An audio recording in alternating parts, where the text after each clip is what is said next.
नमस्कार दोस्तों, मैं अंकित पांडे इस कंप्यूटर इंस्टीट्यूट से आज एक बार फिर से आपके सामने। तो दोस्तों आज मैं आपके सामने टैली की एंट्री नंबर 4 लेके आया हूं, जिसमें आपको एंट्री क्या करनी होगी।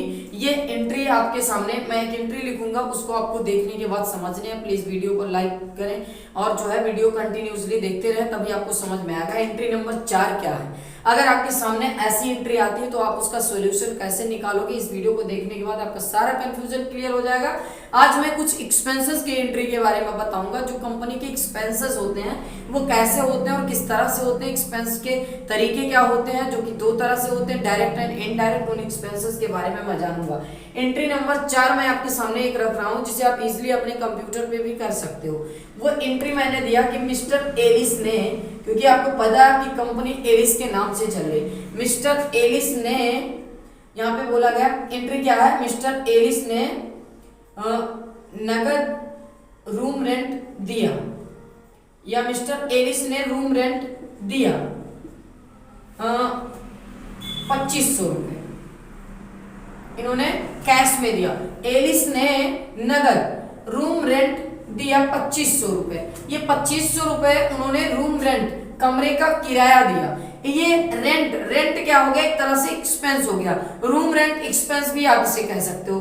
कमरे की किराया के रूप में उन्होंने खर्च किया 2500 रुपए। अब इसकी एंट्री अगर आपको करनी होगी तो दोस्तों कैसे करेंगे, तो वीडियो को लगातार देखते रहे, तभी आपको समझ में आएगा।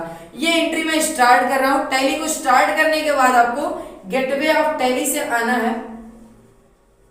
गेटवे ऑफ टैली से आपको आने लेजर क्रिएशन करने हैं, क्योंकि आपके अकाउंट्स में, आपकी कंपनी में ये लेजर बने नहीं होंगे। तो किसी भी लेजर को बनाने से पहले, मतलब उस लेजर का वाउचर ट्रांजैक्शंस कंप्लीट करने से पहले हमें लेजर बनाना पड़ता है। गेटवे ऑफ टैली के नीचे जब आप देखेंगे मास्टर, तो मास्टर में आपको मिलने वाला क्या है, अकाउंट इन्फो। अकाउंट इन्फो से आपको करने क्या है, एक लेजर क्रिएशन करने, लेजर क्रिएट करने हैं। अब लेजर का नाम आपसे पूछा जाएगा।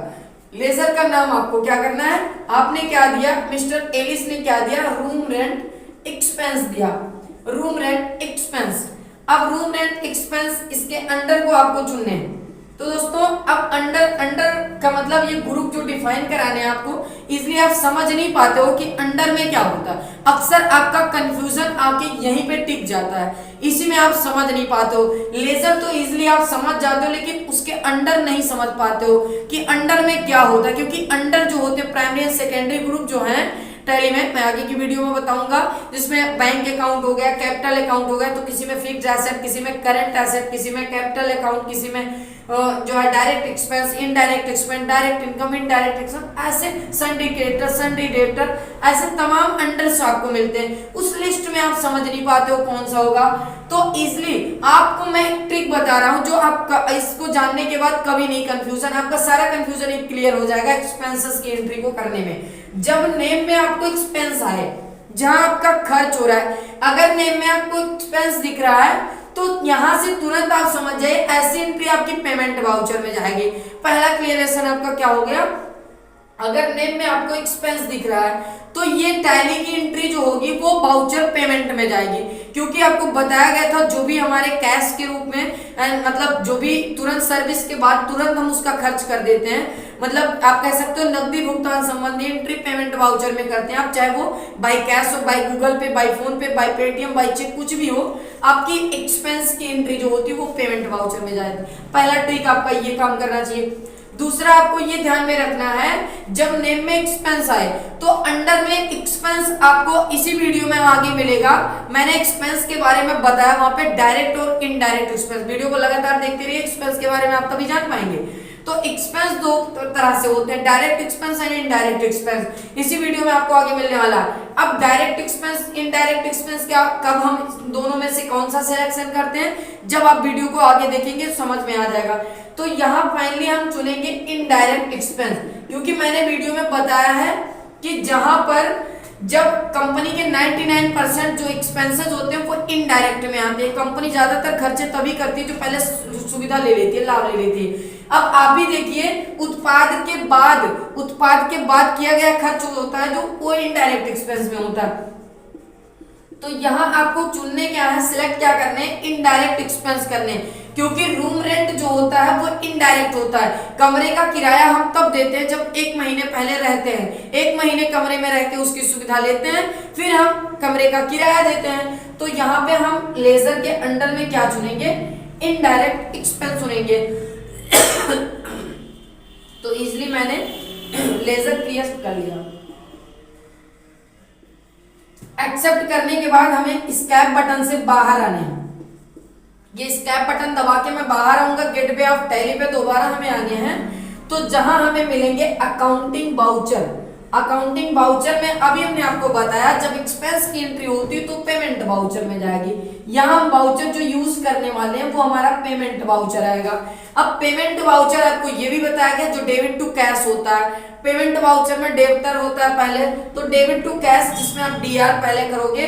डेबिट टू कैश आपको डेबिट वाले एक्सपेंस जो भी आपके खर्चे होंगे एक्सपेंस में, मतलब उन्हें डेबिटर करोगे तो डीआर में आपको क्या करने हैं, एलिस ने क्या दिया, रूम रेंट एक्सपेंस किया।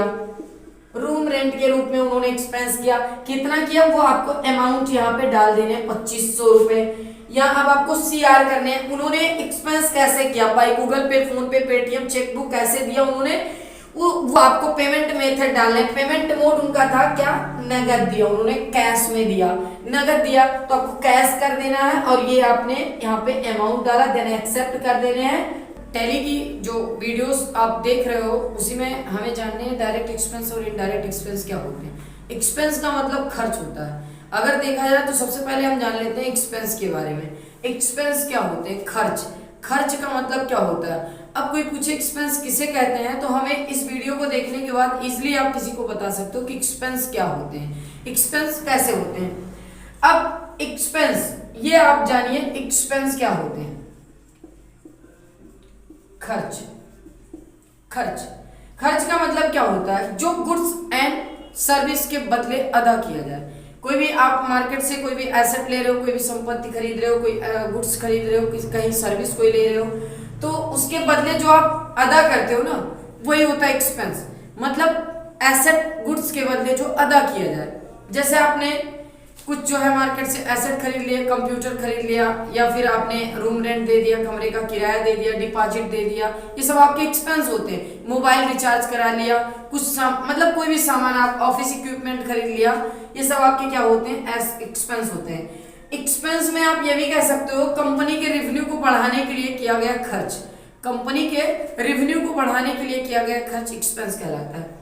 एक्सपेंस कंपनी की रेवेन्यू, रेवेन्यू का मतलब क्या होता है आगे वीडियो में हम जानेंगे। रेवेन्यू, रेवेन्यू मतलब होती है अमाउंट या धनराशि जो हमारे कंपनी के कार्य परगत से हमें अर्जित आय लाभ होती है। हमारे कंपनी के कार्य परगत से अर्जित आय लाभ को हम रेवेन्यू कहते हैं। तो उसमें एक्सपेंस जो होता है, कंपनी की रेवेन्यू तभी बढ़ेगी जब आप एक्सपेंस करेंगे, मतलब विदाउट एक्सपेंस नो इनकम। कुछ खर्च नहीं करेंगे तो कोई इनकम नहीं आएगी। जब आप खर्च करेंगे तो आपकी रेवेन्यू बढ़ेगी।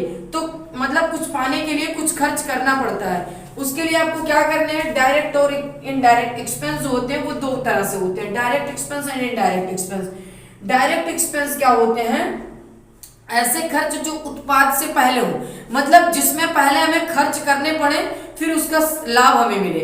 आफ्टर एक्सपेंस खर्च से बिफोर एक्सपेंस, मतलब आपको कोई सुविधा मिली नहीं, उससे पहले आपने खर्च कर दिया, तो वो डायरेक्ट एक्सपेंस होते हैं। और कंपनी के बहुत ही कुछ कम खर्च ही डायरेक्ट में आते हैं। डायरेक्ट एक्सपेंस में बहुत ज्यादा 2-4 खर्च ऐसे, मतलब बहुत ही मिनिमम, कम से कम जेन्युइन होता है डायरेक्ट एक्सपेंस, क्योंकि कंपनी ज्यादातर खर्च तब करती है जब पहले सुविधा लेती है, फिर बाद में खर्च करती है। तो डायरेक्ट एक्सपेंस में जैसे बैजेस एक्सपेंस हो गया, बैजेस चार्ज हो गया, ओवरहेड चार्ज हो गया, रिपेयर एक्सपेंस हो गए, ये सब हमारे डायरेक्ट एक्सपेंस में आते हैं। लेकिन कंपनी के लगभग 99% खर्चे जो होते हैं ना वो इनडायरेक्ट में होते हैं। इनडायरेक्ट एक्सपेंस क्या होते हैं, ऐसे खर्च जो उत्पाद के बाद हो, मतलब पहले सुविधा ले लिया जाए फिर खर्च किया जाए। तो सुविधा लेने के बाद क्या खर्च होते हैं और सुविधा लेने से पहले क्या खर्च होते हैं। सुविधा लेने, जैसे मोबाइल का आपने रिचार्ज कराया, मोबाइल रिचार्ज जो होते हैं वो दो तरह से होते हैं, post paid and prepaid. Post paid recharge जो होता है जिसमें आपको क्या करना पड़ता है, आप बाद में अदा करते हो। पोस्ट मतलब